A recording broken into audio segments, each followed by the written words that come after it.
America में रहने या वहां जाने की सोच रखने वाले हर भारतीय के लिए एक ऐसी जानकारी सामने आई है जिसे नजरअंदाज करना अब पॉसिबल नहीं है।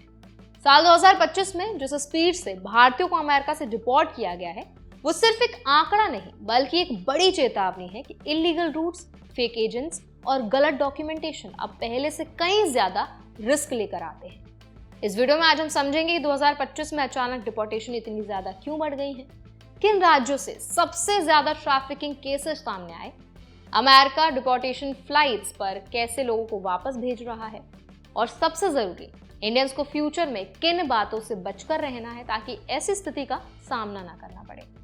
तो चलिए फिर जल्दी से वीडियो को स्टार्ट करते हैं। हाय, मेरा नाम है वर्षा दुबे और आप मुझे देख रहे हैं एनबीटी टेक एड पर। सबसे बड़ा सवाल यह है कि 2025 में ऐसा क्या हुआ कि सिर्फ जनवरी से लेकर अभी तक 3258 भारतीयों को अमेरिका ने डिपोर्ट कर दिया, जबकि 2024 में ये संख्या 1368 थी और 2023 में सिर्फ 617, यानी 2 साल की कुल डिपोर्टेशन मिलाकर 2025 की संख्या से कम है। ये स्पाइक दिखाता है कि अमेरिका अब इलीगल एंट्री और फेक असाइलम क्लेम्स को लेकर बहुत स्ट्रिक्ट हो गया है। इस साल डिपोर्ट किए गए लोगों में 62% को रेगुलर कमर्शियल फ्लाइट से भेजा गया, जबकि करीब 38% को स्पेशली ऑपरेटेड आइस और सीबीपी चार्टर फ्लाइट से लाया गया। ये डेटा अपने आप में बताता है कि यूएस एजेंसीज लगातार बड़े ग्रुप्स को चार्टर फ्लाइट से वापस भेज रही हैं ताकि इलीगल माइग्रेशन को तुरंत रोका जा सके। अब बात करते हैं ट्रैफिकिंग और इलीगल रूट्स की, जो इस पूरे मुद्दे का सबसे सेंसिटिव हिस्सा है। भारत के external affairs minister mister S Jaishankar ने बताया कि एनआईए ने अब तक जो है वो 27 ह्यूमन ट्रैफिकिंग केसेस इन्वेस्टिगेट किए हैं और 169 लोगों को अरेस्ट किया गया है। सिर्फ पंजाब, हरियाणा, गुजरात और हिमाचल जैसे राज्यों में कई बड़े ट्रैफिकर्स पकड़े जा चुके हैं। सबसे ज्यादा केसेस पंजाब से आए हैं, जहां एसआईटी बनाई गई है और अभी तक 25 एफआईआर और 16 अरेस्ट हो चुके हैं। हरियाणा में तो 2325 कंप्लेंट्स और 44 एफआईआर दर्ज हुई हैं और कई लोग अरेस्ट भी किए गए हैं।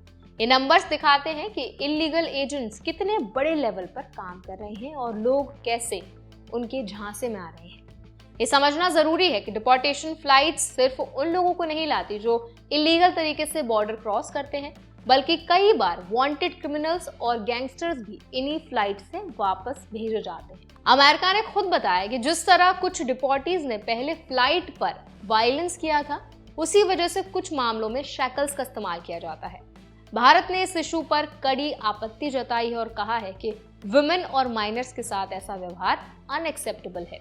मिनिस्ट्री ने साफ किया कि फरवरी के बाद महिलाओं और बच्चों के साथ ऐसा कोई मामला रिपोर्ट नहीं हुआ, लेकिन इंडियन गवर्नमेंट लगातार इस प्रोसेस पर नजर बनाए हुए है। एक और मामला जिसने काफी सवाल खड़े किए, ये था 73 साल की old Indian women Harjeet Kaur का, जिन्हें डिपोर्ट किया गया और डिटेंशन के दौरान उनके साथ खराब व्यवहार किया गया। उन्हें हैंडकफ नहीं किया गया था, लेकिन उन्हें जिस तरह ट्रीट किया गया उस पर भारत ने ऑफिशियल कंप्लेंट दर्ज की और अमेरिकन अथॉरिटीज से जवाब मांगा। इस तरह के केसेस ये बताते हैं कि डिपोर्टेशन सिर्फ नंबर्स की स्टोरी नहीं बल्कि रियल लोगों की स्टोरीज है, जिनमें डर, स्ट्रेस और इंसल्ट भी शामिल है। अब इस पूरी स्थिति से इंडियंस को क्या सीख मिलती है? तो सबसे पहला तो इलीगल एंट्री का कोई शॉर्टकट सेफ नहीं है, चाहे वो मैक्सिको रूट हो, फेक मैरिज हो या किसी फरार एजेंट का तरीका हो। आज की दुनिया में हर देश अपने बॉर्डर को लेकर पहले से ज्यादा स्ट्रिक्ट है और डॉक्यूमेंटेशन चीटिंग अब आसानी से पकड़ी जाती है। दूसरी बात, अमेरिका में स्टूडेंट वीजा जो है, वर्क वीजा या टूरिज्म वीजा पर जाना हो तो हर डॉक्यूमेंट क्लियर होना चाहिए। किसी भी मिसअंडरस्टैंडिंग, फेक प्रॉमिस या गलत रिप्रेजेंटेशन से आपका पूरा फ्यूचर रिस्क में आ सकता है।